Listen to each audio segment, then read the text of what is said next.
America का NGAD next generation air dominance कार्यक्रम 2025 तक की नवीनतम जानकारी के अनुसार वायुसेना के लिए एक महत्वपूर्ण विकास है। इस कार्यक्रम के अंतर्गत बोइंग को engineering and manufacturing development EMD अनुबंध सौंपा गया है, जिसका उद्देश्य भविष्य के एयर सुपीरियरिटी फाइटर का निर्माण करना है। यह टर्निंग पॉइंट न केवल विमानन उद्योग में एक मील का पत्थर है, बल्कि यह राष्ट्रीय सुरक्षा के संदर्भ में भी अत्यंत महत्वपूर्ण है। F-47 नामक इस छठी पीढ़ी के लड़ाकू विमान का आधिकारिक नामकरण किया गया। यह विमान F-22 रैप्टर की जगह लेगा, जो पिछले कुछ दशकों से अमेरिकी वायुसेना की कुंडली में एक प्रमुख भूमिका निभा रहा है। खास बात यह है कि F-47 को मानव रहित ड्रोन विंगमैन के साथ मिलकर काम करने के लिए डिजाइन किया गया है, जिससे इसकी सामरिक क्षमताएं और भी बढ़ जाएगी।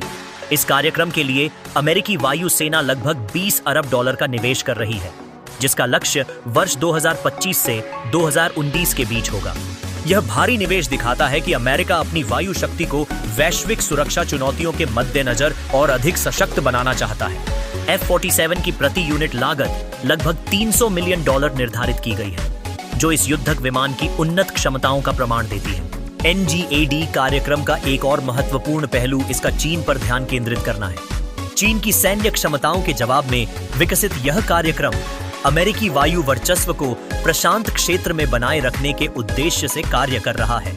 इस संदर्भ में इंक्रीमेंटल डेवलपमेंट मॉडल को अपनाया जा रहा है, जिसका अर्थ है कि समय समय पर नई तकनीकों को जोड़ते हुए कार्यक्रम के कई वर्जन विकसित किए जा सकते हैं। इन सभी बातों को ध्यान में रखते हुए NGAD और F-47 कार्यक्रम अमेरिका की वायु शक्ति को भविष्य के लिए तैयार करने का एक बड़ा कदम साबित होता है। तकनीकी श्रेष्ठता बनाए रखने और वैश्विक सुरक्षा चुनौतियों का सामना करने में अमेरिका की भूमिका को और सशक्त करने के लिए यह कार्यक्रम एक नई दिशा में ले जाने वाला है।